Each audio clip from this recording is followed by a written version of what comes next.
کہ وکرانت میں اور ایک یو ایس ایئر کرافٹ میں، ایک برٹش ایئر کرافٹ کیریئر میں، یا ایک رشین میں یا چائنیز میں کیا فرق ہے؟ کہا جاتا ہے نا کہ never under estimate the enemy, کیونکہ انڈیا کا ایئر کرافٹ کیریئر آپریٹ کرنے کا ایک وسیع تجربہ ہے اس ریجن میں۔ اگر آپ دیکھیں تو ہسٹری، انہوں نے وہ ایک H M S Hercules induct کیا تھا 60s میں، اس وقت جو اس کا نام وکرانت تھا، ابھی تو دوسرا وکرانت تھا۔ کیا صرف ایک پلیٹ فارم پہ انحصار کیا جانا چاہیے کہ مطلب اب ہنگور آ گئی تو اب اور ہمیں کچھ نہیں چاہیے، مطلب واہ واہ ہو گئی، وہ اس کے اوپر بات کیجیے گا؟ نہیں، یہ آخری پورشن میں اس پہ پہلے بات کرنا چاہوں گا، یہ بالکل ایسی بات نہیں ہے، کیونکہ جیسے میں نے کہا کہ بیلنس فلیٹ، بیلنس فورس بہت ضروری ہے۔ سمندر کی جو خصوصیات ہیں، اس کے جو فوائد ہیں، اس کی جو اہمیت ہے پاکستان کی، نہ صرف معیشت میں بلکہ اس کی سلامتی میں، قومی سلامتی میں بھی، اس سے ہمارے عوام بائی اینڈ لارج ناواقف ہیں۔ آج ہماری نیوی کے پاس برانڈ نیو شپس ہیں، برانڈ نیو سبمرینز انڈکٹ ہو رہی ہیں، برانڈ نیو ایئر کرافٹ ہیں۔ اس وقت ہمارے شپس جو ہیں وہ گیرنگ کلاس ڈسٹرائرز ہوا کرتے تھے، جو کہ جنگ عظیم دوم کے زمانے کے ڈسٹرائر سے، اور ان کو ہم مینٹین کرتے ہوئے آ رہے تھے۔ انڈیا جو ہے اس کا جغرافک سائز پاکستان سے بہت بڑا ہے، اسی طرح اس کی آرمڈ فورسز جو ہیں، اور خاص طور پہ نیوی جس میں وہ انویسٹ کر رہے ہیں، وہ ہم سے کوئی مطلب ڈفرینٹ اندازوں کے مطابق جو ہے تقریباً آپ اس کو 10 گنا زیادہ کہہ سکتے ہیں۔ میری ٹائم سیکیورٹی ہے وہ ایک کولیبریٹو نیچر کی ہوتی ہے، جس میں آپ کو دوست ملکوں کے ساتھ مل کر کام کرنا پڑتا ہے، کیونکہ جیسے جتنا سمندر گہرا بھی ہے اس سے زیادہ وسیع بھی ہے۔ بولڈ ڈیجیٹل میں خوش آمدید، آپ دیکھ رہے ہیں گہری بات سلمان علی اوان کے ساتھ۔ اور ویورز، آج گہری بات بلکہ گہری باتیں کرنے کے لیے جو شخصیت میرے ساتھ موجود ہیں، ان کا تعلق ان گہرائیوں سے ہے جہاں عام آدمی کی پہنچ میرا خیال ہے کہ ناممکن ہے، اور ان کے بارے میں جس فورس سے ان کا تعلق ہے اس کے بارے میں کہا جاتا ہے کہ وہ جہاد جو ان کی فورس کرتی ہے یا وہ کرتے ہیں، وہ باقی جہاد سے کئی گنا افضل ہے۔ آپ سمجھ گئے ہوں گے، میرے ساتھ ایک نیول آفیسر موجود ہیں، اور آپ سب ان کو جانتے ہیں، ٹی وی پر آپ نے دیکھا بھی ہوگا۔ میرے ساتھ موجود ہیں اس وقت rear admiral retired Javed Iqbal صاحب، اور اس وقت وہ National Institute of Maritime Affairs کے پریزیڈنٹ بھی ہیں۔ نیما پاکستان کا ایک انتہائی پریسٹیجیس انسٹیٹیوٹ ہے، جو کہ اپنی اس کی ایک خدمات ہیں، اس کی ایک الگ حیثیت ہے، اس کے بارے میں بھی ہم سے بات کریں گے۔ سو ویلکم ٹو دا شو سر۔ بہت شکریہ سلمان صاحب مجھے انوائٹ کرنے کا۔ اچھا سر، جاوید صاحب سے ہم بات کریں گے۔ سب سے پہلے تو ان کے بارے میں، کہاں سے ان کا تعلق ہے، کیوں انہوں نے نیوی کی سروس اختیار کی، کیسے وہ نیوی میں آئے، اور اس کے ساتھ ساتھ پاکستان نیوی کی جو ایولیوشن ہے ان کے کیریئر کے دوران، اس سے پہلے اور آج بھی جاری ہے، ان سب باتوں کو ہم آج کے پوڈ کاسٹ کے اندر ایک طرح سے احاطہ اس کا کرنے کی کوشش کریں گے۔ تو سر، سب سے پہلے بتائیے گا کہ آپ کا تعلق کہاں سے ہے؟ نیوی آپ نے خود چوز کی یا بائی گاڈ آپ کے سامنے ایک آپشن آیا، کیا صورتحال تھی؟ جی بہت شکریہ سلمان صاحب۔ سب سے پہلے تو جو آپ نے سمندر کی گہرائیوں کی ذکر کیا، اور آپ کے پروگرام کا نام بھی گہری بات ہے، تو میرے خیال میں آج چونکہ کھل کر بات ہوگی تو جو دل کی گہرائی ہے وہ بھی بہت اہمیت کی حامل ہے۔ تو آلدو کہ سمندر کو اس کانٹیکسٹ میں ڈسکس کیا جاتا ہے، تو تھینک یو ویری مچ کہ آج آپ نے گہری بات پہ مجھے مدعو کیا، اور ہم انشاءاللہ دل کی گہرائیوں سے ہی آج بات کریں گے۔ تو میرا تعلق جی، میری پیدائش فیصل آباد، اس وقت لائل پور اس کو کہا جاتا تھا، تو 70 کی دہائی کے بالکل اولین سال میں 1971 کا جو ایک کیٹاسٹرافک سال ہے، اس سے پہلے 1970 میں میری پیدائش ہوئی۔ میرے جو ایلڈرز ہیں وہ مائیگریٹ کر کے آئے اور لائل پور میں سیٹل ہوئے، لیکن میری جو زیادہ تر ایجوکیشن ہے وہ راولپنڈی اور اس کے گرد و نواح میں، خطہ پٹوہار میں ہوئی۔ جیسے آپ نے کہا کہ نیوی میں جانے کا کیسے خیال آیا، تو واقعی آپ کی بات بالکل ٹھیک ہے کہ ہمارے ہاں جو ایک اصطلاح استعمال کی جاتی ہے، اس کو سی بلائنڈنس کہتے ہیں، یا جو ہمارے عام جو عوام ہے وہ موتیا سے واقف ہے، تو یہ وہ موتیا ہے، میں اس کو نیلا موتیا کہتا ہوں، کہ یعنی سمندر کی جو خصوصیات ہیں، اس کے جو فوائد ہیں، اس کی جو اہمیت ہے پاکستان کی، نہ صرف معیشت میں بلکہ اس کی سلامتی میں، قومی سلامتی میں بھی، اس سے ہمارے عوام بائی اینڈ لارج ناواقف ہیں۔ تو مجھے بالکل نیوی کا نہیں تھا، میرے جو کچھ ایلڈرز ہیں وہ آرمی ایجوکیشن کور میں، ایئر فورس میں سرو کر رہے تھے، تو میں بھی پاکستان کے ہر نوجوان کی طرح سے ایئر فورس میں ہی جانا چاہتا تھا، لیکن آئی ایس ایس بی میں ریکمنڈ ہونے کے باوجود بھی، چونکہ اس وقت کمپٹیشن ذرا زیادہ تھا، ابھی بھی ہے ایئر فورس میں، تو میں فائنل میرٹ لسٹ میک نہیں کر سکتا، بٹ یہ میرا پیشن تھا کہ میں نے آرم فورسز میں جانا ہے اور ٹائم ویسٹ نہیں کرنا. تو میں نے rather than waiting for the next cycle, navy کا سائیکل بعد میں آیا اپلیکیشن کا. I applied for the navy and الحمدللہ آئی گاٹ سلیکٹڈ. اور مجھے اپنے اس فیصلے پہ کوئی جو ہے وہ پچھتاوا نہیں ہے. And I really enjoyed. وہ تو سر آپ کی سروس سے بھی ظاہر ہے کہ ماشاءاللہ آپ ایک کیریئر کی پیک پر گئے. تو آپ بطور fresh person, fresh young boy, جب آپ نیول اکیڈمی کراچی میں گئے اس وقت کیا صورتحال تھی, اور آج آپ دیکھتے ہیں اکیڈمی کس طرح سے ایوالو ہوئی ہے, فیسلٹیز کیسی ہیں, جو ہیومن ریسورس آ رہا ہے وہ کیسا ہے, جو آج کے بچے ہیں ان کا ایٹیٹیوڈ کیسا ہے, اور جو آپ کے دور کے لوگ تھے ان کا ایٹیٹیوڈ کیسا تھا towards navy, towards their service? جی بالکل. میں نے نیول اکیڈمی میں منوڑا میں قدم رکھا 1988 میں, ٹو بی ایگزیکٹ 30 جنوری 1988. تو that was not my first visit to Karachi. Karachi میں اس سے پہلے بھی جا چکا تھا ایک دفعہ, لیکن اس کے بعد پہلا جو نیوی سے جو تعلق پیدا ہوا وہ 1988 میں, جب وہ منوڑا کے جزیرے پہ وہ اکیڈمی قائم ہے, جیسے آپ کو معلوم ہے, آپ نے دیکھا بھی ہوگا.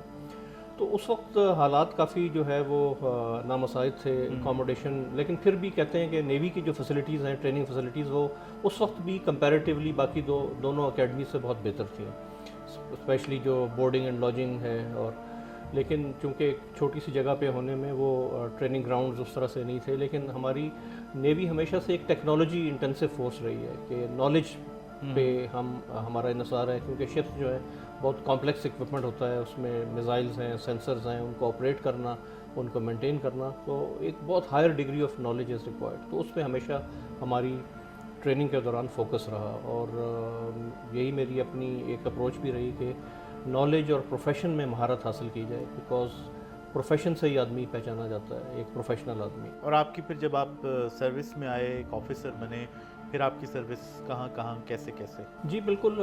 اس کے بعد ایک مشہور ایک مائل سٹون ہوتا ہے نیوی میں, برج واچ کیپنگ سرٹیفکیٹ. کافی برانچز ہوتی ہیں, آپریشن برانچ ہے جیسے, جو کہ ایک ایگزیکٹو برانچ پہلے کہلاتی تھی. جو سپورٹنگ برانچز ہیں اس میں ٹیکنیکل برانچز میں mechanical engineering, electrical engineering, logistic branch ہے. تو میں نے آپریشنز برانچ کا انتخاب کیا, اور اس کے بعد ٹریننگ کے دوران برج واچ کیپنگ جو ہے, جو شپ کو بیسیکلی ایک آفسر آف دا واچ, شپ کو انڈیپینڈنٹلی کنٹرول کرنے کی ایک کوالیفیکیشن ہے, وہ میں نے اچیو کی. اس کے بعد پھر اس زمانے میں جیسے آپ نے کہا کہ اس وقت ہماری نیوی جو ہے وہ ایک ابھی اس سٹیج پہ نہیں تھی جس سٹیج پہ آج ہے. الحمدللہ آج ہماری نیوی کے پاس برانڈ نیو شپس ہیں, برانڈ نیو سب مرینز انڈکٹ ہو رہی ہیں, برانڈ نیو ایئر کرافٹ ہیں.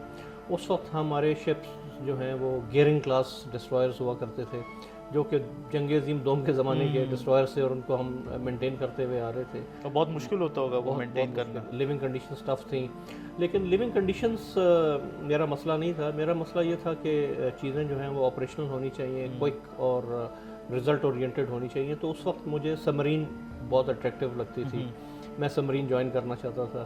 لیکن کچھ قدرت کا اتفاق ایسا ہوا, جیسے میں نے آپ سے کہا کہ ٹریننگ میں مہارت کی وجہ سے میں ٹریننگ میں زیادہ سینیورٹی گین کر کے جلدی پروموٹ ہو گیا تھا لیفٹیننٹ. تو اس وقت سبمرینرز کی پالیسی نہیں تھی کہ وہ لیفٹیننٹ کو انڈکٹ کریں, تو لامعالہ پھر دوسری چوائس میرے پاس تھی نیول ایویشن کی. تو پھر میں نے نیول ایویشن کا انتخاب کیا, اور اس کے اندر پھر مجھے ہیلی کاپٹر اسپیشلٹی میں جانے کا موقع ملا. اس وقت کون کون سے ہیلی کاپٹر سے پاکستان نیوی کے پاس کے جن پہ آپ کی تربیت ہوئی؟ جی سیکنگ ہیلی کاپٹرز. تو اب بھی یوز ہو رہے ہیں؟ جی وہ ابھی بھی یوز ہو رہے ہیں ماشاءاللہ. وہ جو ہے وہ 60 کی دہائی سے وہ ٹیکنالوجی جو ہے, اب تو میرے خیال ہے ہم نے نئے تو نہیں, آئی تھنک قطر سے ہم نے مزید جو ہیں وہ سیکنگز کا اضافہ کیا. چلیں سیکنگ کی طرف آئیں گے بعد میں. ابھی مجھے یہ بتائیے گا کہ ابھی ہم اس وقت دیکھ رہے ہیں کہ دنیا میں 2-3 جنگیں ہم نے دیکھی ہیں, آپریشن سندور یا بنیان مرصوص, مارکا حق ہم نے دیکھا, رشیا یوکرین جنگ جاری ہے اس وقت. ہمارے ویسٹ کے اندر امریکہ ایران نیول بلاکیڈ, اسٹریٹ آف ہارمز, اس ہر جگہ پہ ہمیں کہیں نہ کہیں کسی نہ کسی طریقے سے نیوی انوالو نظر آتی ہے. اس وقت جو پاکستان نیوی ہے اس کا جو اغراض و مقاصد, اس کا مشن کیا ہے, اس کا ٹاسک کیا ہے, اس تمام تر سیناریو کو مد نظر رکھتے ہوئے, جو کچھ ہم نے اپنے ویسٹ میں دیکھا, جو کچھ ہم نے آپریشن سندور کے دوران دیکھا یا دکھلانے کی کوشش کی, اس کو دیکھتے ہوئے ہماری جو اسٹریٹجی ہے, نیول اسٹریٹجی ہے, میری ٹائم سیکیورٹی ہے, وہ کس طرح سے آج کیا ہے؟ جی بالکل سلمان صاحب, اکثر آپ نے ایک مشہور سوال سنا ہوگا کہ جو آرم فورسز سے کیا جاتا ہے کہ آرم فورسز کا تو رول جنگ میں ہوتا ہے، تو زمانۂ امن میں آپ لوگ کیا کرتے ہیں؟ تو جب میں نے نیوی جوائن کی تو اس سے پہلے میرے ذہن میں بھی یہ کویشچن تھا، اور جب ظاہر ہے جونیئر سٹیج پہ جب ٹریننگ میں آ گئے اور جب آفیسر بن گئے تو جو ایکسرسائزز ہوتی ہیں پھر وہ سمجھ میں آیا کہ جنگ کے لیے تیار رہنا، ہمیشہ اپنے ایکسرسائزز کرنا، اپنے آپریشنز کو جو ہے ریہرس کرنا، یہ ایک مقصد ہو سکتا ہے۔ لیکن پھر جو ایک ریئلائزیشن ہوئی کہ نیوی کا کام تو 24/7 ہے، چاہے جنگ ہو یا امن، کیونکہ میری ٹائم سیکیورٹی جو ہے اس کی اہمیت ہر وقت ہے، کیونکہ جو نان ٹریڈیشنل تھریٹس ہیں، غیر روایتی خطرات، جس میں آپ دیکھیں کہ اسمگلرز ہیں، نارکوٹکس اسمگل کر رہے ہیں، ہیومن اسمگل کر رہے ہیں، ٹیررزم جو ہے وہ تھرو سی ہو سکتا ہے، تو اسی طرح جو آپ کی ٹریڈ کو جو ہے وہ نشانہ بنایا جا سکتا ہے، جو آپ کی جو تجارت ہے، تو نیوی کا کام تو ہر وقت ہے۔ ہاں، وار میں وہ ایک کوئکلی، یہی وجہ ہے کہ نیویز جو ہیں وہ کوئکلی ٹرانزیشن کرتی ہیں from peace time to war time, because they are there, وہ ہمیشہ سمندر پہ ہیں، چاہے وہ سطح سمندر ہو، چاہے وہ زیر آب ہو، always alert, always ready, always alert, always ready to transition. تو جو آپ نے اس تناظر میں پوچھا، تو اس کے اندر سب سے بڑا تو رول ہمارا اس وقت بھی یہی ہے کہ ہماری جو ٹریڈ ہے، ہماری جو انرجی سپلائی ہے، جو تیل کی سپلائی ہے، اس کو بحال رکھا جائے، اس کو کوئی بھی زک نہ پہنچے۔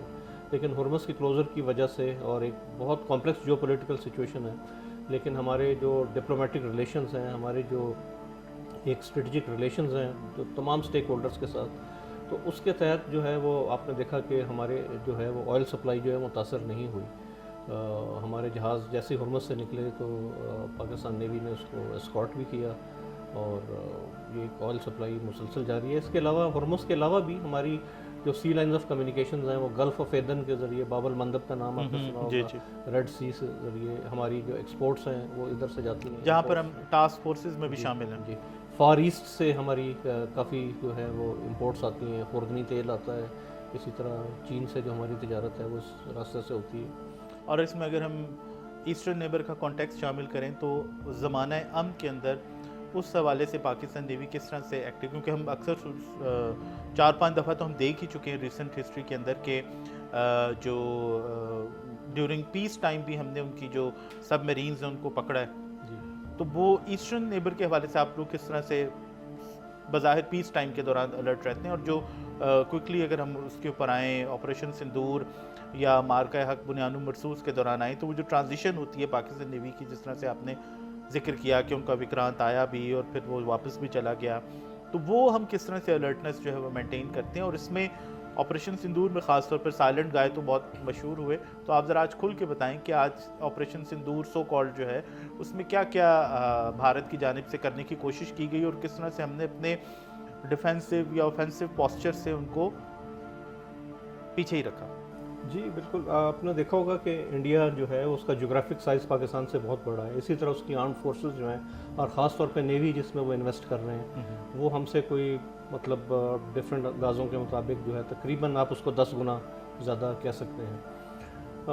ان کی ضرورت بھی ہے، کیونکہ ان کی 7000 کلومیٹر کی کوسٹ لائن ہے، اور وہ ایک گلوبل پاور کے طور پہ ابھرنا چاہتے ہیں، اور ان کا بھی مطمع نظر یہی ہے کہ اگر ان کی ٹریڈ سیکیور ہوگی، جو کہ نیویز کے ذریعے ہوتی ہے، تو وہ جلدی معاشی ترقی کر سکیں گے۔ لیکن جو ساتھ ساتھ میں ان کی جو پولیٹیکل انٹیگلمنٹ ہے، اور جو مسئلہ کشمیر کی وجہ سے جو ایک تنازع کی وجہ سے ایک ہسٹری ہے انڈیا پاکستان وارز کی، تو اس میں انہوں نے نیول ان کی یہ جو ساری طاقت ہے، ظاہر ہے انہوں نے پھر پاکستان پہ اپلائی کر دی، جو ویسٹرن سیکٹر میں ہے، جہاں پہ ان کا زیادہ ویٹ ہے اس وقت۔ تو اس کے لیے پاکستان نیوی ہمیشہ ایک بیلنس نیوی، ایک بیلنس فلیٹ کے طور پہ ہم نے اپنی نیوی کو ڈیولپ کیا ہے، جس میں سرفیس شپس، سب مرینز، نیول ایویشن، کمانڈوز، اور اس کے ساتھ ساتھ جیسے جیسے ٹیکنالوجیکل ایڈوانسمنٹس ہوئی تو سیٹلائٹ کے through surveillance, communication, cyber warfare, information warfare, electronic جسے ہم ملٹی ڈومین کہتے ہیں۔ جی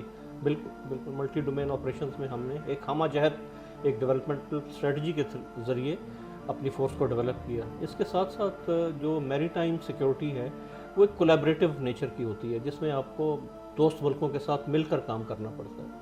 کیونکہ جیسے جتنا سمندر گہرا بھی ہے اس سے زیادہ وسیع بھی ہے، اور جو سمندر پہ جو خطرات ہیں وہ ملٹی ڈائمینشنل ہیں، ٹرانس نیشنل ہیں. وہ آج کوئی جہاز ایک جگہ ہے، اگلے دن وہ جو ہے وہ 200-300 میل دور چلا جائے گا، کہیں دور تھا تو آپ کے علاقے میں آ جائے گا. تو انفارمیشن شیئرنگ بہت امپورٹنٹ ہے. الائز سے کولیشن بلڈنگ، جن ٹاسک فورسز کا آپ نے ذکر کیا، ان کا بھی جو ہے آبجیکٹو یہی ہے کہ کولیبریٹو میری ٹائم آپریشنس کے ذریعے، انفارمیشن شیئرنگ کے ذریعے میری ٹائم سیکیورٹی کی صورتحال سب کے لیے بہتر کی جائے. تو پاکستان نیوی کا سب سے بڑا ایک تھرسٹ اس طرف بھی بہت ہمیشہ رہا ہے. آپ نے دیکھا کہ ہم میری ٹائم ٹاسک فورسز کو ہسٹوریکلی ریجن میں سب سے زیادہ ہم نے ہی کمانڈ کیا ہے، ایون یونائٹڈ اسٹیٹ سے بھی زیادہ. اچھا، اس میں دوبارہ اس طرف آتے ہیں کہ تو میری ٹائم سیکیورٹی ہو گئی کہ اپنے جو سی روٹس ہیں سپلائی کے، اس کو آپ نے پیس ٹائم کے دوران بلکہ کسی بھی صورتحال کے دوران آپ نے اس کو سیف اینڈ سیکیور رکھنا اور میک شیور کرنا ہے کہ ہماری تجارت جو ہے متاثر نہ ہو. لیکن دشمن کے حوالے سے یا جو خطرات ہمیں درپیش ہیں، موسٹ پروبیبلی ایسٹرن سائڈ سے درپیش ہیں، اس کے حوالے سے ہماری حکمت عملی کیا ہے؟ پاکستان نیوی کا جو ایک ایم ہے وہ کیا ہے کہ ہم نے کس طرح سے اس کو ٹیکل کرنا ہے؟ وہ ایریا ڈینائل یا ایریا ایکسیس؟ جی بالکل، جیسے میں نے کہا نا کہ دیکھیں وہ اگر 10 گنا بڑے ہیں تو ہم ان کا شپ ورسز شپ یا سبمرین ورسز سبمرین نمبرز میں مقابلہ نہیں کر سکتے. تو ہم نے مقابلہ کرنا حکمت عملی کے ذریعے اور کوالٹی کے ذریعے. جی کوالٹی اس کا ایک حصہ ہی ہے کہ ٹو مینٹین کوالٹی. تو میں سمجھتا ہوں کہ جو سب سے اہم ہتھیار ہے نا دنیا میں، وہ انسان کا دماغ ہے. کیونکہ انسان دماغ سے سوچتا ہے، پلان کرتا ہے، منصوبہ بناتا ہے. اور جنگ کا اصل ٹارگٹ بھی انسان کا دماغ ہی ہوتا ہے کہ اگر آپ اس کی جو قوت فیصلہ ہے، جو اس کو اگر آپ شکست دے دیں، اس کے ول پاور کو ڈیفیٹ کر دیں، اور وہ ڈر جائے یا وہ اپنے نقصان سے اتنا ہراساں ہو جائے کہ وہ جنگ نہ لڑ پائے، تو یہی جنگ کا ایک آبجیکٹو ہوتا ہے کہ to attack the will of the enemy. تو پاکستان جی بالکل. تو پاکستان نیوی نے اس چیز پہ بہت انویسٹ کیا ہے. ہم نے اس طرح کے سی ڈینائل ایسیٹس، سی ڈینائل کا مقصد ہوتا ہے کہ آپ اپنا علاقے کو سیکیور کرنے کے لیے اس کے اندر ایسے ایسیٹس وہاں پہ آپ آپریٹ کریں جیسے سبمرینز ہیں یا لانگ رینج میزائلز ہیں، تاکہ دشمن کو اس علاقے میں آنے کی ہمت نہ ہو. آپ اس کو ڈینائی کر دیں کہ تم یہاں پر نہیں آ سکتے. اس چیز میں انویسٹ کیا. آفینسو کیپیبلٹیز میں ہم نے انویسٹ کیا. ایس ایس جی میں جو اسپیشل فورسز ہیں، گوریلا وارفیئر، اس میں انویسٹ کیا ہے. ہم لانگ رینج جو ہمارے میری ٹائم ریکونیسنس پلینز ہیں، ان میں ہم نے انویسٹ کیا. اور اس کا آپ نے اثر دیکھا سندور میں، جو آپ پہلے بات کر رہے تھے کہ کس طرح سے یہ مینیفیسٹ ہوئی یہ چیز، کہ آپ دیکھیں کہ وہ کتنے بلند و بانگ دعوے تھے انڈیا کے کہ ہم یہ کر دیں گے، وہ کر دیں گے. اور ایئر فورس سے انہوں نے کیا، مگر نیوی میں ان کو ہمت نہیں ہوئی. اور ان کی آپ نے ایک آپریشنل بریفنگ میں خود سنا کہ انہوں نے کہا کہ جی ہمارا ایک ایسکلیشن مینجمنٹ پلان کے تحت ہم نے جو ہے وہ نیوی کو امپلائی نہیں کیا. وہ کیا تھا؟ وہ یہی ڈر تھا کہ اگر ہم نیول تھیٹر میں کوئی چھیڑ چھاڑ کریں گے، اگر ہم پاکستان کے ساحل پہ یا اسپیشلی جو کراچی کی جو تنصیبات ہیں ہماری کمرشل، ہمارا ایک دل ہے معیشت کا، اگر اس پہ کوئی حملہ کریں گے تو اس کے بدلے میں ہم انڈیا کا اس سے کئی گنا زیادہ نقصان ہو جائے گا. کیونکہ ان کا جو گجرات جو اسٹیٹ ہے، جو ہمارے ساتھ سندھ کے ساتھ بارڈرنگ ہے، وہ ان کا ایک بہت میری ٹائم ہب ہے، انڈسٹریل ہب ہے. وہاں پہ ریفائنریز ہیں، وہاں پہ انڈسٹری، مودی کا ہب ہے، مودی کا اپنی اسٹیٹ بھی ہے. تو مطلب کچھ تو تھا جس کی وجہ سے وہ ان کی ہمت نہیں ہوئی، اور بعد میں انہوں نے بہت بلند و بانگ دعوے کیے. اچھا، یہیں سے بات کرتے ہیں. وکرانت کا بہت زیادہ ڈراوا دیا جاتا ہے. مطلب ویورز کے لیے میں چاہوں گا کہ آپ بتائیں کہ وکرانت کو ایک year craft carrier, pride of the Indian Navy وغیرہ وغیرہ، نہ جانے کیا کچھ کہتے ہیں. تو یہ ایک بڑا سوال ہے جس سے ہمارے جو ویورز ہیں اس میں بہت زیادہ انٹرسٹ رکھتے ہیں کہ وکرانت میں اور ایک یو ایس ایئر کرافٹ میں، ایک برٹش ایئر کرافٹ میں، ایئر کرافٹ کیریئر میں، یا ایک رشین میں یا چائنیز میں کیا فرق ہے؟ کیا وہ اتنا خوفناک ہے جس سے ہمیں ڈر جانا چاہیے؟ کیونکہ ہم ایئر کرافٹ کیریئر سے مراد تو ہم لیتے ہیں نا کہ ایک پورا کیریئر اسٹرائک گروپ ہے. جی تو وکرانت تو مجھے لگتا ہے شاید ایک لیم ڈک ہے. جی بالکل، لیکن میرے خیال میں کہا جاتا ہے نا کہ never under estimate the enemy, کیونکہ انڈیا کا ایئر کرافٹ کیریئر آپریٹ کرنے کا ایک وسیع تجربہ ہے اس ریجن میں. اگر آپ دیکھیں تو ہسٹری، انہوں نے وہ ایک H M S Hercules induct کیا تھا 60s میں، اس وقت جو اس کا نام وکرانت تھا، ابھی تو دوسرا وکرانت ہے. تو they are getting there I must say. اس کے بعد انہوں نے جو ہے وہ ایک اپنا ایک انڈیجنس جہاز بنایا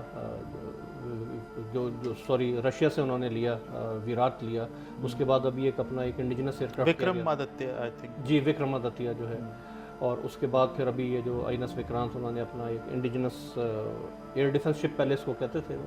لیکن آپ کی بات یہ بالکل ٹھیک ہے کہ یہ اتنے بڑے ایئر کرافٹ کیریئرز نہیں ہیں، ان کا تقابلہ یا موازنہ ہم یو ایس ایئر کرافٹ کیریئر یا یہ کم از کم کیریئر اسٹرائک گروپ نہیں ہے ڈیفینیٹلی، بٹ دے آر یعنی وہ ایک ایکسپرٹیز ایوالو کر رہے ہیں اور فیوچر میں. لیکن اس کے ساتھ یہ بڑی چیز امپورٹنٹ ہے کہ یہ ایئر کرافٹ کیریئر جو ہے یہ کرنسی آف ہارڈ پاور کہلاتے تھے. آپ نے سنا ہوگا کہ ایک یو ایس پریزیڈنٹ کا ایک مشہور مقولہ ہے، وہ یہ کہتا ہے کہ جب بھی کوئی دنیا میں کوئی کرائسس پھوٹتا ہے تو میرا پہلا سوال ہوتا ہے کہ میرے کیریئرز کہاں ہیں اس وقت، کیونکہ جو پاور پروجیکشن ہے، جو آؤٹ آف ایریا امپلائمنٹ ہے، تو جیسے میں نے پہلے کہا کہ انڈیا بھی ایک گلوبل پاور کے طور پہ ابھرنا چاہ رہا ہے. خواب ان کے بہت ہیں مگر وہ کیا کہتے ہیں، لیکن اب تو وہ جو ظرف نہیں ہے. نیٹ سیکیورٹی پرووائڈر والا تھا، اب تو وہ میرا خیال ہے ان کا وہ بیڑا ہی غرق ہو گیا. اب تو پاکستان جس طرح سے نیٹ سیکیورٹی اسٹیبلائزر کے طور کے اوپر سامنے آیا اس آپریشن کے بعد، وہ پوری دنیا دیکھ رہی ہے. لیکن ایئر کرافٹ کیریئر کیپیبلٹی تو انڈیا جو ہے وہ ڈیولپ کر رہا ہے.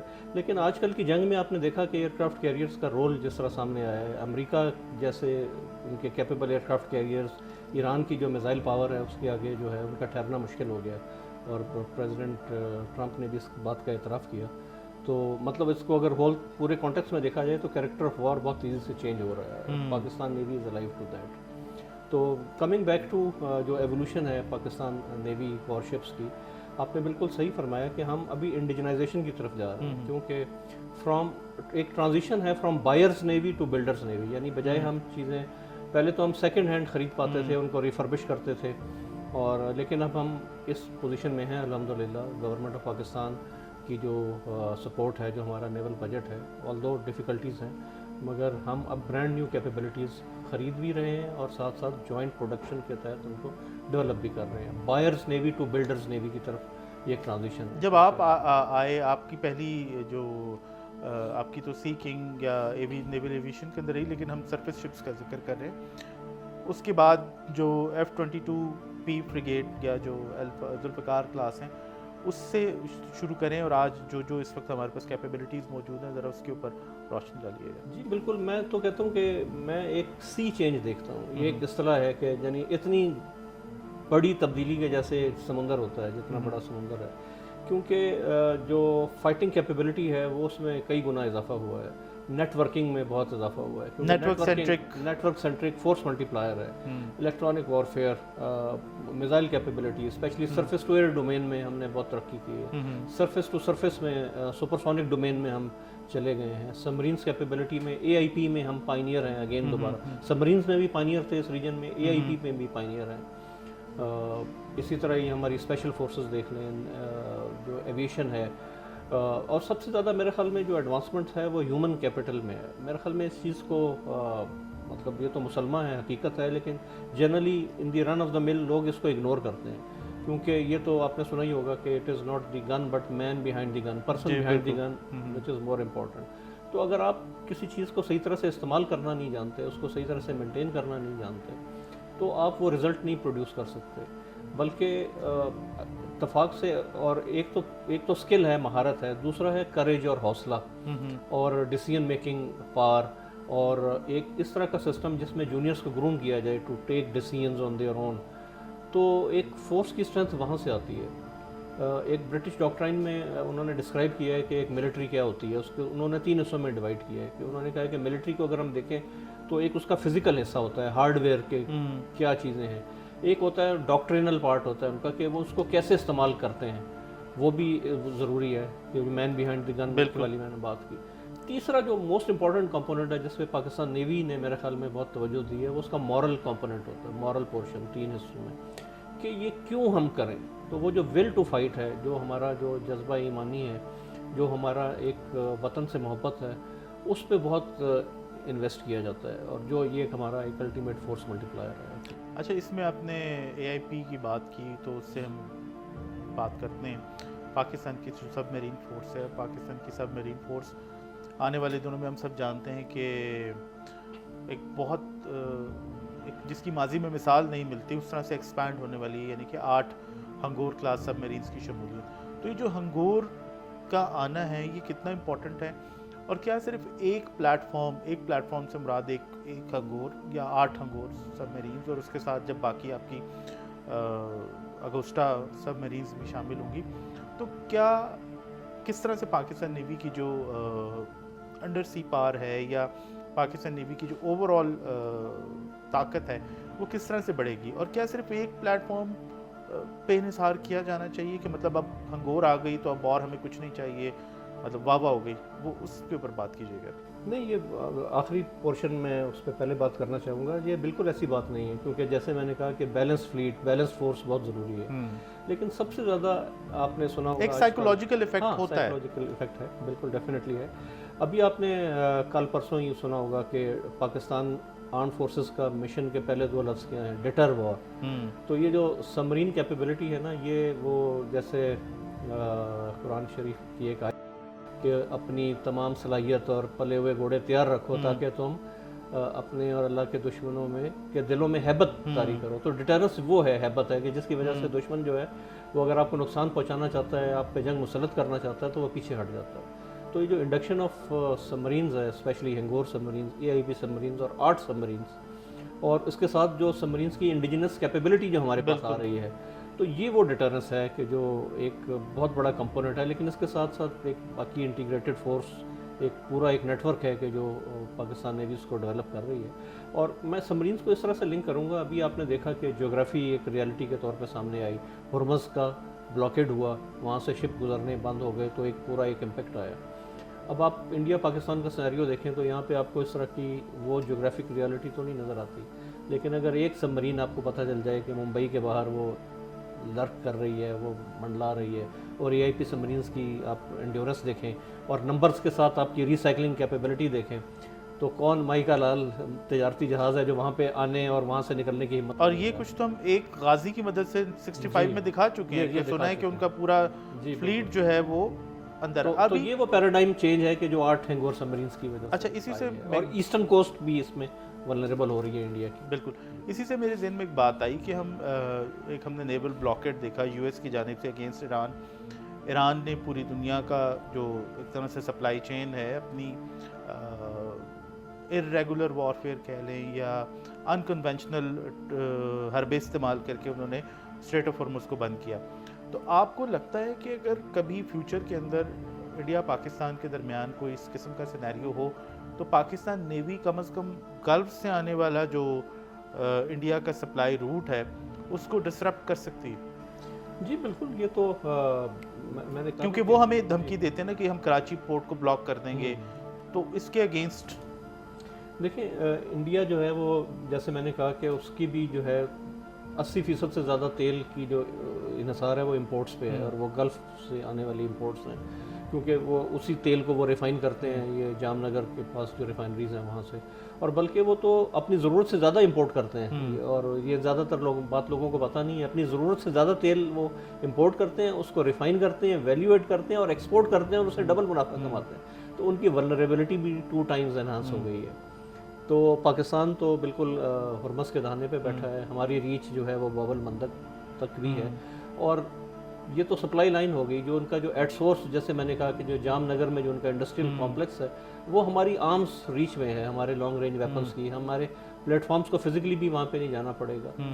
تو الحمدللہ پاکستان نیوی نے نہ صرف ایسٹس میں بلکہ اسٹریٹجی میں بھی انویسٹ کیا ہے تاکہ یہ ڈیٹرنس ہماری برقرار رہے کہ جو مطلب آپ کسی پہ اپنی دھونس نہیں جما سکتے.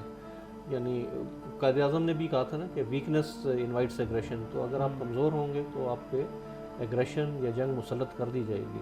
اچھا، فیوچر کی طرف اگر جائیں، جس طرح سے سب میرینز میں بھی TOT کا ایگریمنٹ ہمارا ہے چائنا کے ساتھ، 4 وہاں بن رہی ہیں، 4 یہاں بن رہی ہیں. ٹرکی کے ساتھ ہم نے ملجم کلاس شپس کے اندر دیکھا کہ وہاں پہ بھی TOT ہے. اس کے بعد ہم سب میرینز میں تو ہم دیکھ رہے ہیں کہ چلیں 4 چائنا میں بن رہی ہیں اور 4 یہاں پہ.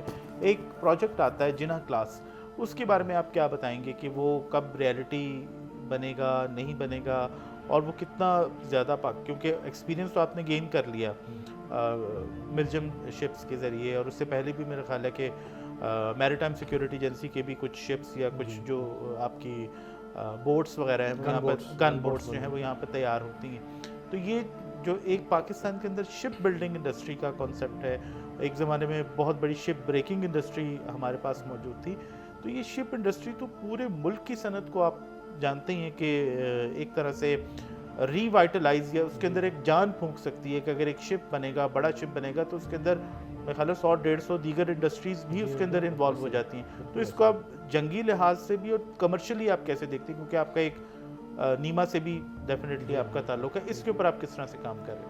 جی آپ نے بالکل صحیح پن پوائنٹ کیا کہ جنگی لحاظ سے تو ایک بڑی اسٹڈی گروتھ کرو ہے. آپ نے دیکھا کہ ہم نے چھوٹی چھوٹی گن بورڈس، میزائل بورڈس سے ہوتے ہوئے پھر جوائنٹ پروڈکشن میں جب ہم گئے تو F-22P ذوالفقار کلاس کا جہاز یہاں پہ بنا، پینس اسلط فلیٹ ٹینکر یہاں پہ بنا، MSA کے جو وہ بھی بننا شروع وہ بنے، اور اب جو ہے وہ ملجم میں ہم آ رہے ہیں. اور پھر جناح جو الٹیمیٹ، وہ تو الٹیمیٹ ہے کہ آپ اس کو خود ڈیزائن کریں اور خود بنائیں. تو لیکن جو اس کا جو کاؤنٹر پارٹ ہے کہ جو آپ نے بالکل صحیح کہا کہ شپ بلڈنگ انڈسٹری جو ہے وہ ایک مدر انڈسٹری ہوتی ہے جو بہت ساری انڈسٹریز کو جو ہے وہ پرمان چڑھاتی ہے. کیونکہ اور پھر آپ دیکھیں کہ اس کا ایکسپورٹ پوٹینشیل کتنا ہے، اور جو اگر آپ خود پروڈیوس کرتے ہیں تو آپ کے لیے اپنی جو کاسٹ آف ڈیفینس ہے وہ کتنی کم ہو جاتی ہے، because you can produce in numbers. اس میں تو کوئی دو رائے نہیں ہے کہ اس کو ہمیں پرمان چڑھانا چاہیے، اسپیشلی جو ہے وہ سویلین انڈسٹری. لیکن آپ نے دیکھا جو کراچی شپ یارڈ اینڈ انجینئرنگ ورکس ہے، زیادہ تر جو ہماری جو ملٹری شپ بلڈنگ بھی وہیں پر ہو رہی ہے.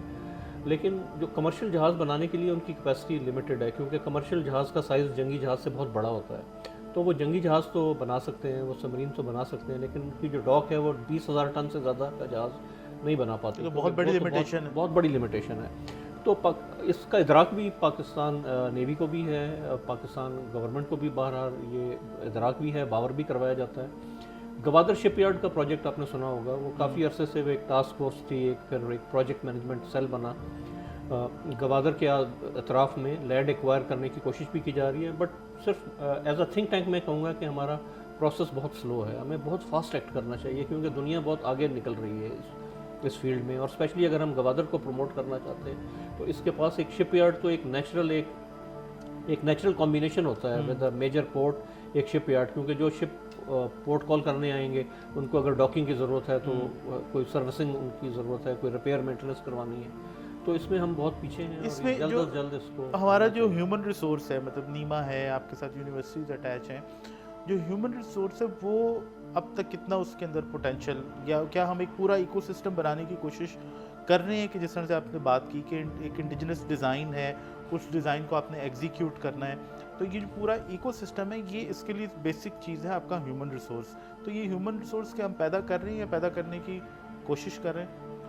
نہیں، کوشش ضرور کی جا رہی ہے، لیکن میرے خیال میں جس کمی ہے وہ سینرجی ہے اور ایکو سسٹم کی کمی ہے. کیونکہ دیکھیں ایکو سسٹم میں چیزیں کیسے پروان چڑھتی ہیں، کیونکہ سورج جو ہے وہ پانی کو کچھ نہیں کہتا، وہ صرف اپنی تپش دیتا ہے، اور پانی جو ہے وہ آبی بخارات میں تبدیل ہوتا ہے، بادل بنتے ہیں، بادل جا کے کھیتوں میں برستے ہیں اور فصلیں اگنا شروع ہوتی ہیں. یہ ہے ایکو سسٹم کی خوبصورتی، یہ ایک سینرجی ہے ایک چیزوں میں، بغیر کسی کو کچھ کہے وہ کام ہو رہا ہے. تو ہمارے یہاں انفارچونیٹلی اوور آل اکانومی میں بھی، اور اسپیشلی بلو اکانومی یا میری ٹائم اکانومی میں بھی سنرجی کی کمی ہے، ایکو سسٹم کی کمی ہے. نیما نے ایز اے تھنک ٹینک ایک بلو اکانومی ایکو سسٹم قائم کرنے کا ایک بیڑا اٹھایا ہے کہ ہم ایک پورٹل کے ذریعے جو ہے تمام اسٹیک ہولڈرز کو آپس میں لنک کریں، جس میں جیسے کہتے ہیں نا کہ 3G ایک ہوتا ہے، 3 ہیلکس ایک اپروچ ہوتی ہے، جس میں انڈسٹری، ایکیڈیمیا، ان تینوں سیکٹرز کو ہم انٹیگریٹ کر کے چلیں تاکہ ایک سنرجی ڈیولپ ہو اور ہم ایک بلو اکانومی کو تیزی سے ہم اس کو گروتھ دے سکیں. بیکاز کہ یہ آپ کی معیشت کو جو ہے تبدیل کرنے کی اس میں صلاحیت ہے، اتنا اس کے اندر پوٹینشیل ہے. بلو اکانومی کی آپ بات کر رہے ہیں، بلو اکانومی میں تو اب مطلب ہم سننا شروع ہوئے ہیں اگر پاکستان کی بلو اکانومی کو پروموٹ کرنا ہے تو اس میں سب سے بڑی رکاوٹ کیا ہے؟ وہ سی بلائنڈنس کا فیکٹر جو ہے فرام ٹاپ ٹو باٹم، یعنی کہ اسلام آباد میں ڈیسیجن میکنگ سے لے کے نیچے تک، کیا یہ سب سے بڑی رکاوٹ ہے سی بلائنڈنس، یا کوئی اور وجہ ہے؟ یا ہمیں ابھی تک وہی سی بلائنڈنس سے ہی میں کہوں گا کہ ابھی تک سمجھ ہی نہیں آیا کہ بھائی اس کے اندر بھی بہت زیادہ پوٹینشیل ہے، اور سی کا مطلب صرف اور صرف مچھلی پکڑنا یا جنگی جہاز چلانا نہیں ہے، یا وہاں بیچ پہ جا کے نہانا یا سوئمنگ کرنا نہیں ہے. سی ایک بلو اکانومی ایک بہت بڑی ایک واسٹ فیلڈ ہے جس کے اندر شپ بریکنگ بھی ہے، شپ بلڈنگ بھی ہے، پورٹ کالز بھی ہیں جہازوں کی، اس سے بھی آپ کو پیسے ملتے ہیں. دبئی کو آپ دیکھ لیں کہ وہاں پہ شپ بلڈنگ یا جو ان کی پورٹ ہے اس کا کتنا زیادہ امپورٹنٹ رول ہے. تو اس میں رکاوٹ کیا ہے؟ بلو اکانومی میں پاکستان کا پوٹینشیل کیا ہے ٹورزم سے لے کے انڈسٹری تک؟ جی آپ دیکھیں گے جب پاکستان کا جو ہے وجود میں آیا 1947 میں، تو اس سے پہلے بھی جو کچھ ایسے مسلم صنعت کار تھے، انڈسٹریلسٹ تھے کہ جن کا شپنگ سیکٹر سے ان کا تعلق تھا. تو اسی لیے جب مطلب پاکستان بننے کا اعلان ہو گیا تو قائد اعظم نے اس وقت 2 اہم فیصلے کیے کہ پاکستان کی اپنی ایئر لائن ہونی چاہیے اور اپنی شپنگ لائن ہونی چاہیے. تو اس کے لیے انہوں نے کووس جی، ان کے انسیسٹر تھے فقیر جی کووس جی، ان سے ریکویسٹ کی. انہوں نے پھر کچھ بینکرز وغیرہ سے مل کے ایک ایسٹ ویسٹ شپنگ لائن بنائی اور وہ بہت سکسیزفل آپ نے دیکھا کہ 1971-70 تک وہ چلی. لیکن اس کے بعد نیشنلائزیشن کے بعد جس طرح باقی انڈسٹری کا حال ہوا تو اسی طرح شپنگ انڈسٹری بھی ہماری بیٹھ گئی. یعنی شپنگ انڈسٹری کو بھی برباد کرنے میں نیشنلائزیشن کا ہاتھ تھا، کیونکہ وہ ایک سرکاری ملازم والی سوچ آ گئی. ہاں، اس کو صحیح طرح سے مینیج نہیں کیا گیا. میں یہ سمجھتا ہوں کہ nothing in itself is good اور bad, it is how you implement it.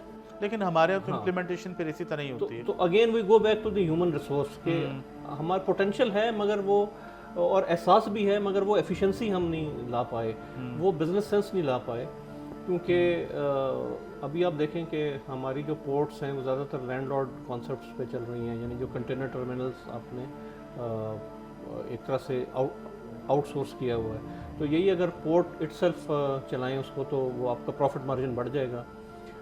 Number of ports آپ بڑھائیں جس کی بات ہو رہی ہے، بٹ پروگریس از سلو. گوادر دیکھیں کہ اس کو ابھی اسٹیبلش ہوئے اس کے فیز 1 کو تقریباً 25 سال کا عرصہ ہو جائے گا، 20-25 سال کا عرصہ. لیکن ابھی تک ہم اس سے وہ فائدہ نہیں اٹھا پائے کہ جو ہرمز کے باہر ہلکی سی ایک جھلک تو دیکھی ہم نے. جی ہاں، بالکل بالکل. وہ یہ ٹرانسشپمنٹ بہت زیادہ ہو سکتا تھا، 100 گنا 1000 گنا زیادہ ہو سکتا تھا کہ اگر گوادر کو ہم نے اس طرح سے ڈیولپ کیا ہوتا، اس کا بریک واٹر جو ہے وہ ڈیولپ کیا ہوا ہوتا، اس کا چینل جو ہے اس کو ڈیپ مینٹین کیا ہوا ہوتا، بڑے جہاز آ سکتے، ٹرانسشپمنٹ پورٹ کے طور پہ اس کو ڈیولپ کیا ہوا ہوتا. ابھی بھی ڈیپسٹ پورٹ تو وہی ہے پاکستان میں فی الحال.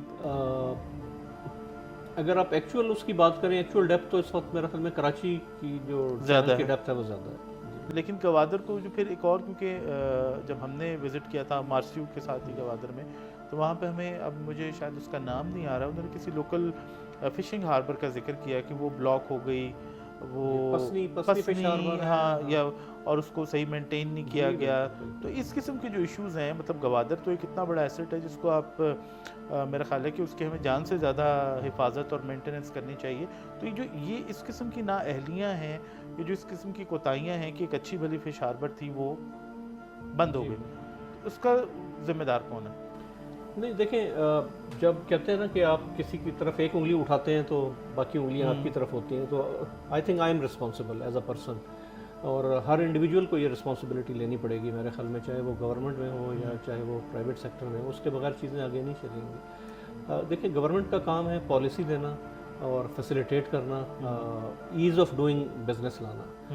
تو ہمارے ہاں انفارچونیٹلی ہم ڈوئنگ بزنس نہیں لا پائے. ہمارے جو انڈسٹریلسٹ ہیں، جیسے میں نے کہا پوٹینشیل تو بہت ہے اور وہ انہوں نے انویسٹ بھی کیا، وہ دوبارہ بھی انویسٹ کر سکتے ہیں اس میں، مگر وہ اسی وجہ سے نہیں کر پا رہے کہ ابھی ایز آف ڈوئنگ بزنس نہیں ہے. ایک آپ نے فلیگز آف کنوینئنس کا نام سنا ہوگا. وہ اس طرح ہوتی ہے کہ مرچنٹ شپ کو آپ کہیں بھی رجسٹر کروا سکتے ہیں، ایک انٹرنیشنل بزنس کی طرح سے ہوتا ہے.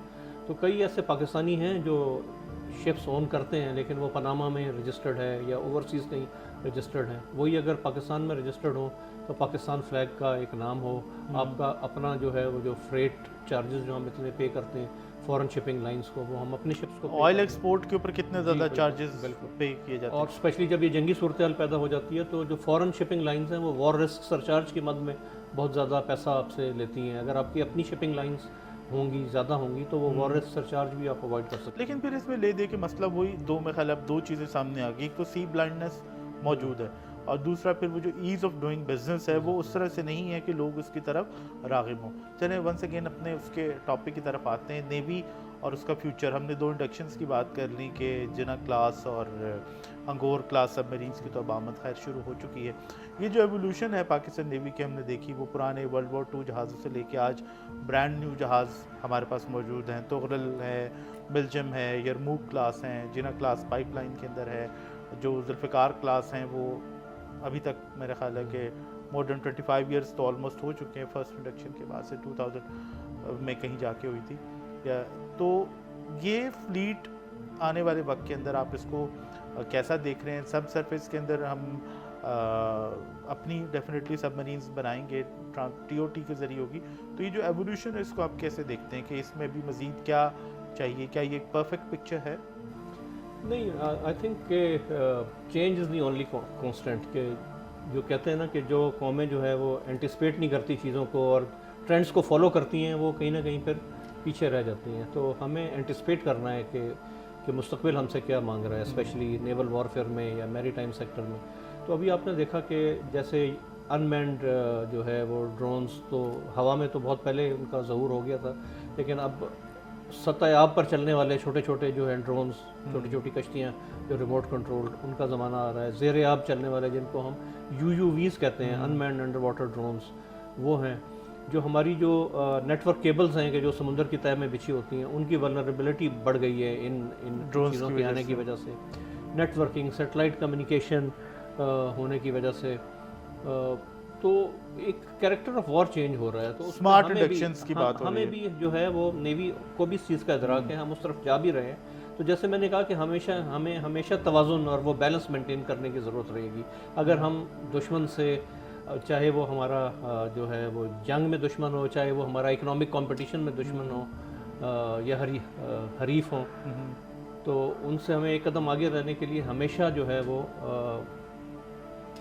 پرو ایکٹیو تھنکنگ کی ضرورت رہے گی اور اپنی فورس اسٹرکچر کو چینج کرنا پڑے گا. اور اس میں جو آپ کا انسٹیٹیوٹ ہے نیما, اس کے حوالے سے بھی میں بات لازمی کرنا چاہوں گا کہ یہ کیا صرف ایک تھنک ٹینک ہے, اس کا کام صرف سفارشات بنا کر دے دینا ہے, یا پھر جو آپ کی اینول وہ پائمیک ہوتی تھی یا ایک اور آپ کی بڑی امن ڈائلاگ وغیرہ ہوتا ہے, کیا بس یہ ہم انہی چیزوں تک محدود ہیں؟ کیا آپ نہیں چاہتے کہ جو چیزیں آپ تیار کر رہے ہیں, آپ کا ایکسپیرینس ہے, آپ کے ساتھ اتنے زیادہ ماہرین ہیں, کہ یہ امپلیمنٹ بھی ہوں؟ جی بالکل, میرے خیال میں تھنک ٹینک میں ہوتے ہوئے سب سے بڑا جو ایک ہیزرڈ ہے وہ یہی ہے کہ frustration on the lack of progress اور دا پیس آف پروگریس. آپ نے بالکل صحیح کہا کہ تھنک ٹینک جو ہے وہ گورنمنٹ کا رائٹ آرم ہوتے ہیں, کیونکہ ایک تھنک ٹینک ہے کہ جو سوچ بچار کر کے اور آپ کو ریکمنڈیشن دے سکتے ہیں, اور وہ ایک پروسیس جاری بھی ہے. Ministry of Maritime Affairs کے ساتھ ہمارا ایک بڑا اچھا لزان ہے, ان کو ہم اپنی سفارشات دیتے ہیں. ہم اپنی اس طرح کی کانفرنسز, چھوٹی چھوٹی ورکشاپس, ڈسکشن سیشنز ہم آرگنائز کرتے رہتے ہیں, جہاں پہ بار بار ہم انہی ایشوز کو ہائی لائٹ کرتے ہیں. اسپیشلی جیسے میں فشریز کہوں گا کہ فشری ایک, جیسے آپ نے کہا کہ بلو اکانومی تو فشری سے بہت زیادہ ہے, مگر فشری ان اٹ سیلف ایک اتنا بڑا سبجیکٹ ہے, اس میں اتنا زیادہ اسکوپ ہے, اور ہم ابھی بھی پرانے طریقوں پہ, اور اس کو صحیح طرح سے ہم نے ایڈوانس ٹیکنالوجی کا استعمال نہیں کیا ہوا. جو ویلیو ایڈیشن اس کے اندر ہونی چاہیے, جس سے ہم اپنے ایکسپورٹ کا لیول ایک دم سے $500 ملین سے جو ہے وہ کئی $1 بلین پہ ہم لے کے جا سکتے ہیں.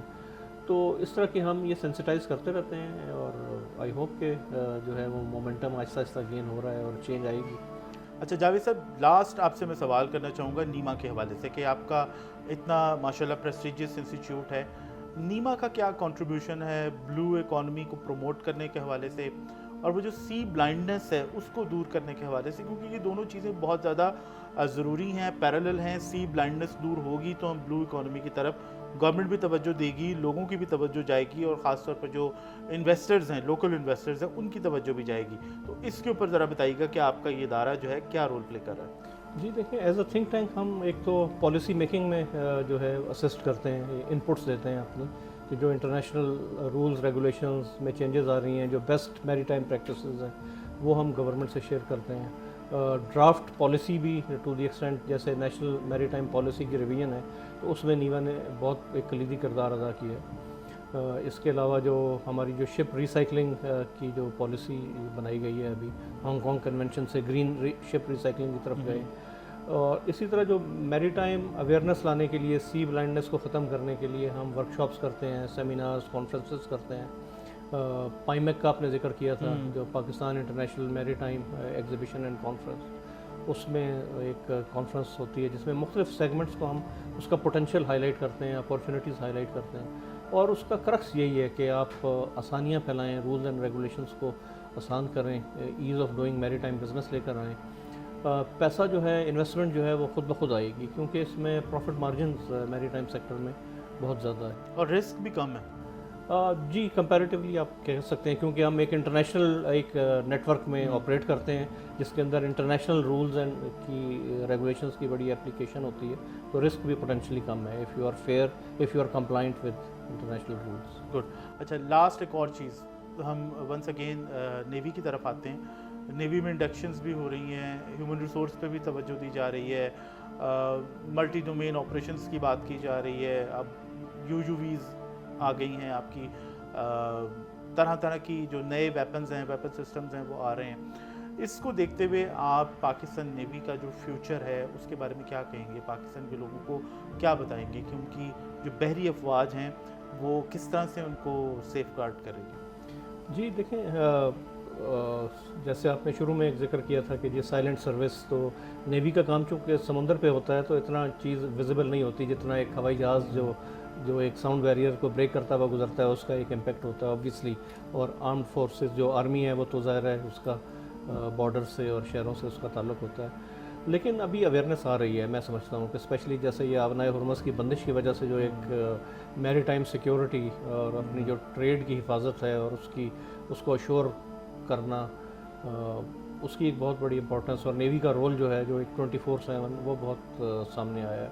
میں تو پاکستان نیوی کا مستقبل بہت تابناک دیکھتا ہوں کہ اس کی مزید اس کی استعداد میں اضافہ ہو رہا ہے، ہونا چاہیے، اور ہم ایک نیٹ ریجنل اسٹیبلائزر کے طور پہ جو پاکستان کا ایک رول ہے، connecting east and west, north and south, تو اس میں پاکستان نیوی کا ایک بہت بڑا کردار مجھے نظر آ رہا ہے۔ بالکل ناظرین، آپ نے گفتگو سنی rear admiral retired Javed Iqbal Sahab کی، جو کہ نیما کے پریزیڈنٹ بھی ہیں۔ پاکستان کی جو بحری افواج ہیں ان کے حوالے سے بھی آپ نے ان کی گفتگو سنی کہ پاکستان نیوی ایک مسلسل ماڈرنائزیشن پروگرام سے گزر رہی ہے اور بڑی ایک فیوچرسٹک اپروچ کے ساتھ آگے بڑھتے ہوئے ہمیں دکھائی دے رہی ہے۔ تو کم از کم بحری دفاع کے حوالے سے پاکستان کو، پاکستان کے رہنے والوں کو کسی قسم کی فکر کرنے کی ضرورت نہیں ہے۔ اور اس کے علاوہ ایک امپورٹنٹ رول نیما کی طرف سے جو یہ پلے کر رہے ہیں وہ ہے پاکستان میں بلو اکانومی کی بات کرنا، پاکستان میں بلو اکانومی کو پروموٹ کرنا، اور اس میں جو سب سے امپورٹنٹ کردار جس کی انہوں نے بھی بات کی اور میں بھی سمجھتا ہوں کہ وہ ہونا چاہیے، وہ ہے